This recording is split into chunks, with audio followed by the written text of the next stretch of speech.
Krešimir Šimić Šima, Brođanin, rođen 1988. godine, u najmlađim godinama svoga života ostaje bez oca, koji je kao pripadnik Slavonsko-brodske 108. brigade poginuo u Domovinskom ratu. Već kao student kineziologije 2009. godine izdaje emotivnu knjigu poezije i proze Suze moje duše, u znak sjećanja na oca i ratno stradanje Slavonskog Broda. Po završetku više kineziološke škole upisuje Policijsku akademiju, a nakon toga i Visoku policijsku školu, smjera kriminalistike.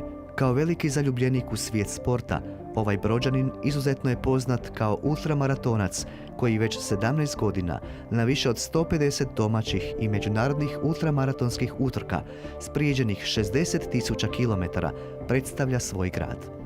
U znak sjećanja na Domovinski rat, kao najmlađi trkač, 7. puta za redom završava jedan od najtežih ultramaratona u Europi, ultramaraton Zagreb-Vukovar, čiju je nevjerojatnu dužinu od 350 km istrčao za rekordnih 36 sati i 45 minuta. Prošle 2018. godine postaje jedan od 5 Hrvata koji su u 18 godina postojanja te teške ultramaratonske utrke donijeli trofej u svoj grad. Autor je i filma Smije li ratnik plakati. Kako bi zahvalili za plemenitost i nesebični doprinos u promicanju ljudskih i moralnih vrijednosti, te zbog velikih sportskih rezultata, na ponos grada i građana Slavonskog Broda, dodjeljuje se javno priznanje Štit Berislavića.